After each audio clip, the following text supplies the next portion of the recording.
Medigadda barrage మరోసారి భారీగా కుంగింది. 20వ peer వద్ద 5 ఫీట్లకు పైగా కుంగినట్లు తెలుస్తోంది. కొద్దిగా డ్యామేజ్ పెరుగుతూ పీర్ మధ్యలో పగుళ్లు విస్తరిస్తున్నాయి. 7వ బ్లాక్ పై ఉన్న 11 పీర్లలోనూ సింకింగ్ ప్రభావం కనిపిస్తోంది. గత నెల రోజుల నుంచి ఇప్పటి వరకు 2 ఫీట్లకు పైగా 7వ బ్లాక్ సింక్ అయినట్లుగా అధికారులు గుర్తించారు. ఈ క్రమంలోనే బ్యారేజ్కు మరమ్మతులు చేయడం అసాధ్యమని నిపుణులు అభిప్రాయం వ్యక్తం చేస్తున్నారు. దీంతో ఎన్డీఎస్ఏ నివేదిక కోసం మరింత ఆసక్తిగా ఎదురుచూస్తున్నారు. ప్రస్తుతం ఈ వ్యవహారంలో మేడిగడ్డ ఇష్యూ రాష్ట్ర వ్యాప్తంగా మరోసారి హాట్ టాపిక్ గా మారింది.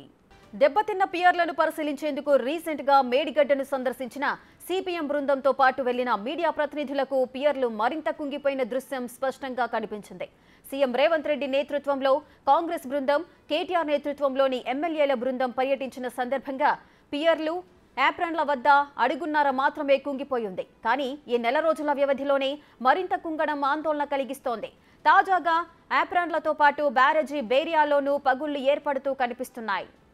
దెబ్బతిన్న యాప్రన్ మరమ్మతులో మొత్తంగా 7వ బ్లాక్ ను తొలగించి పునర్నిర్మిస్తే తప్ప బ్యారేజీ నిలబడదని ఇంజనీర్లు చెబుతున్నారు.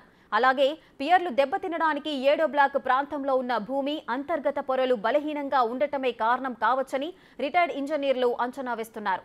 భూ అంతర్గత పొరల్లో సర్దుబాట్లు జరిగి పిల్లర్లు క్రమంగా కుంగిపోతున్నాయని చెబుతున్నారు.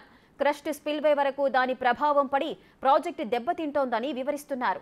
ఈ కారణంగానే క్రస్ట్ స్పిల్వేలో పగుళ్లు ఏర్పడి అవి పెరుగుతూ పోతున్నట్లు అభిప్రాయపడుతున్నారు. మరోవైపు యాప్రన్ల నిర్మాణం కోసం తవ్విన గుంతల్లో బొగ్గు బయటపడినట్లు ప్రచారం సాగుతోంది. విషయం బయటకొస్తే నిర్మాణం ఆగిపోతుందని, మూడో కంటికి తెలియకుండా మహారాష్ట్ర వైపు తరలించారన్న గుసగుసలు వినిపిస్తున్నాయి. అదే నిజమైతే 7వ భాగం నుంచి మహారాష్ట్ర వైపు పియర్లన్నీ ప్రమాదంలో ఉన్నట్టే భావించాల్సి ఉంటుందని చెబుతున్నారు. మొత్తానికి ఈ వ్యవహారంతో నిపుణుల కమిటీ నివేదిక కోసం మరింత ఆసక్తి పెరుగుతోంది. మరింత సమాచారం మా ప్రతినిధి వేణును అడిగి తెలుసుకుందాం. రైట్ వేణు, చెప్పండి. మేడిగడ్డ బ్యారేజ్కు సంబంధించి గత నెలతో పోలిస్తే ఇప్పటి వరకు కూడా మరికొన్ని పియర్లు కుంగినట్లుగా తెలుస్తోంది. అక్కడ ఏం జరుగుతోంది? పరిస్థితి ఏ విధంగా ఉంది?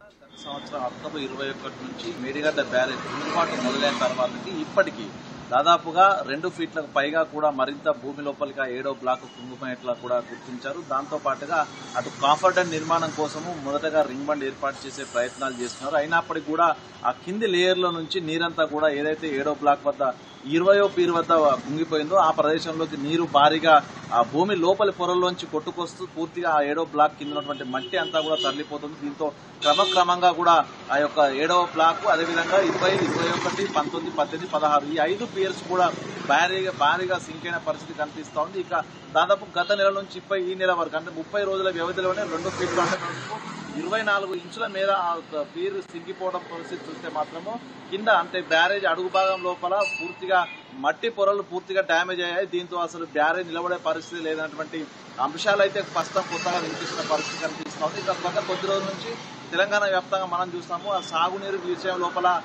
అటు అధికార పార్టీ, ప్రతిపక్ష పార్టీల మధ్య కూడా తీవ్ర స్థాయి ఆరోపణలు జరుగుతున్నాయి.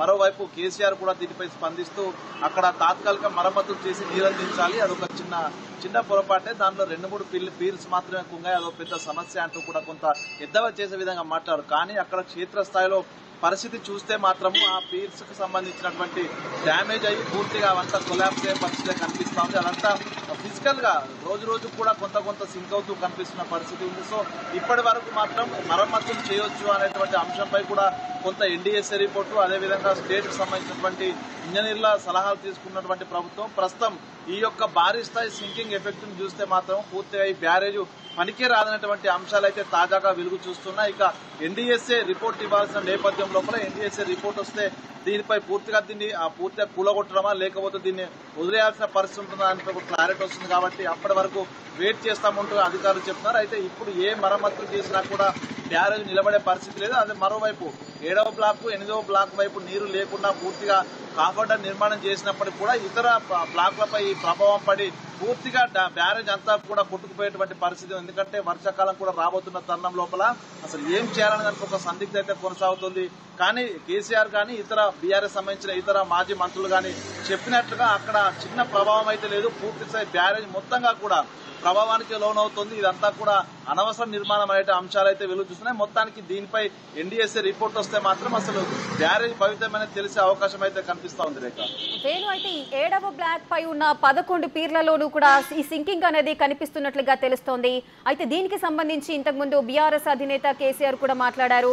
ఏవైతే ఆ సింకింగ్ ప్రభావం ఉందో, ఆ పియర్స్ కూలిపోయాయో, క్రాక్స్ వచ్చాయో వాటిని రిపేర్ చేస్తే సరిపోతుంది, కానీ దీన్ని ఎందుకు అంత పెద్ద రాద్ధాంతంగా చేస్తున్నారంటూ కూడా వారు మాట్లాడిన సందర్భాలు నెలకొన్నాయి. మరి ఇప్పుడు చూసుకున్నట్లయితే పరిస్థితి ఈ సింకింగ్ అనేది ఒక పియర్స్ నుంచి ఇంకో పియర్ కి వ్యాపిస్తున్నట్లుగా తెలుస్తోంది. అదేవిధంగా కింద క్రస్ట్ కుంగిపోవడం వల్లనే ఈ విధంగా జరుగుతుంది అంటున్నారు. ఒకవేళ క్రస్ట్ కు సంబంధించిన ప్రభావం అనేది పెరిగినట్లయితే మిగతా పియర్స్ కానీ వాటి బ్లాక్లకి విస్తరించే అవకాశం ఉంటుంది. ఈ నేపథ్యంలో మొత్తం బ్యారేజ్ కి మొత్తం కూడా డ్యామేజ్ అయ్యే పరిస్థితి నెలకొంది. దీన్ని ఏ విధంగా సాల్వ్ చేయబోతున్నారు? అంటే అక్టోబర్ 21న మొట్టమొదటిసారి ఆ క్రాక్స్ సింకింగ్ ప్రభావం చూసిన తర్వాత మరమ్మతులు చేయించినటువంటి అంశాన్ని కూడా కొంతమంది ఇంజనీరింగ్ అధికారులు చెప్పారు. అప్పటికి క్రాక్స్ దాదాపు 1 ఇంచు నుంచి 2 ఇంచుల వరకే క్రాక్స్ ఏర్పడ్డాయి పియర్స్ లోపల. అదే విధంగా ఆ పీరు అడుగు భాగం కూడా దాదాపు 2 ఫీట్ల మేర మాత్రమే కుంగిపోయింది. సో అప్పుడు తాత్కాలిక మరమ్మతులు చేయొచ్చని భావించారు. కానీ ఇదంతా ఏదో ఇసుక కొట్టుకుపోవడం వల్ల జరిగిన సమస్య కాదు. పూర్తి స్థాయి లోపల కింద భూగర్భంలో ఉన్నటువంటి ఆ లేయర్స్, ఏదైతే మట్టి లేయర్స్ ఉంటాయో అవన్నీ కూడా అక్కడ బలహీనంగా ఉన్నాయి. అసలు అక్కడ సర్వేలు చేస్తే కూడా అక్కడ పరిష్కృత లేకుండా నిర్మాణం చేశారు. అసలు ఇక్కడ బ్యారేజ్ బరువుతో కూడినటువంటి పీర్స్ నిర్మాణం చేసిన అవి ఉండే పరిస్థితి లేనటువంటి అంశాలు కూడా గతంలోనే వెలుగులోకి వచ్చాయని ఒక సంచలన విషయాలు కూడా బయటకు వస్తున్నాయి. అయితే అక్టోబర్ కు ఇప్పటి వరకు చూసుకుంటే 50 ఫీట్ల వద్ద, అంటే దాదాపుగా ప్రధాన స్ట్రక్చర్ సంబంధించిన పీరు 110 మీటర్లు ఉంటుంది. అందులో 50వ మీటర్ వద్ద ఆ గేటు వద్ద ప్రధానంగా పగులు ఏర్పడ్డాయి. కానీ ఇప్పుడు ఆ పగులు పూర్తిగా విస్తరించి పీరుకు ఎడమవైపు కుడివైపుగా కూడా పూర్తిగా 2 భాగాలుగా పీరును విడగొట్టిన విధంగా భారీగా పగులు ఏర్పడ్డాయి. దాంతో పాటుగా ఆ యొక్క క్రస్ట్ గేట్ వైపు కూడా పూర్తిగా పగులు విస్తరిస్తున్నాయి. అంటే ఈ స్థాయి పగుళ్లను మరమ్మతులు చేయడం ఏ విధంగానూ సరికాదు, అసలు చేయలేని పరిస్థితులే ఉన్నాయంటూ కూడా అధికారులు చెప్తున్నారు. ఇక దీనికి సంబంధించి రాఫ్ట్ భాగం, నేనైతే అడుగు భాగంలో రాఫ్ట్ ద్వారా నిర్మాణం చేయడం జరిగిందో ఆ రాఫ్ట్ అంతా కూడా కొద్దిగా సింక్ అవుతుంది. ఒకానొక సమయం లోపల ఇదంతా 2గా విడిపోయి పూర్తిగా బ్యారేజే భూమి లోపల కుంగిపోతుందా పూర్తిగా అనేటువంటి పరిస్థితులు ఇప్పుడు అక్కడ అనుమానాలు వ్యక్తమయ్యేటువంటి స్థాయి లోపల సింకింగ్ జరుగుతుంది కొద్దిగా. అంటే దీన్ని మరమ్మతులు సాధ్యం కాదు కదా, పూర్తిగా దాన్ని అసలు వర్షాకాలం వరకు ఈ బ్యారేజ్ మొత్తం కూడా నీళ్లలో కొట్టుకుపోయే పరిస్థితి ఒక అనుమానాలు కూడా వ్యక్తమవుతున్నాయి. కానీ ఇదంతా కప్పిపుచ్చుకోవడానికి ఇక్కడ అసలు ఏం తప్పుదలనే అనే కోణంలోనే అటు బీఆర్ఎస్ సంబంధించినటువంటి నేతలు కావచ్చు, మాజీ సీఎం కేసీఆర్ కూడా మాట్లాడడం కూడా కొంత అసహనానికైతే గురి చేసిన పరిస్థితి కనిపిస్తా ఉంది. ఎందుకంటే రాఫ్టే అడుగు భాగంలో సపోర్ట్ ఇవ్వాల్సినటువంటి రాఫ్టే కంప్లీట్ గా డ్యామేజ్ అయిన తర్వాత మరమ్మతులు అనేది పూర్తిగా అసలు అసాధ్యమైనటువంటి పని. సో దీనికి సంబంధించి కౌంటర్ ఇచ్చే ప్రయత్నంలోనే అక్కడ ఏం జరగదని చెప్పే ప్రయత్నం చేస్తున్న ప్రస్తుతం తెలంగాణ లోపల హాట్ టాపిక్ గా మారింది. మొత్తానికి ఎన్డీఎస్ఏ రిపోర్ట్ వస్తే మాత్రం దీనికి సంబంధించి క్లియర్ కట్ గా ఏం చేయబోతుందో ఒక అంశం అయితే వీళ్ళకైతే వస్తుంది. Thank you Venu, thanks for the live details.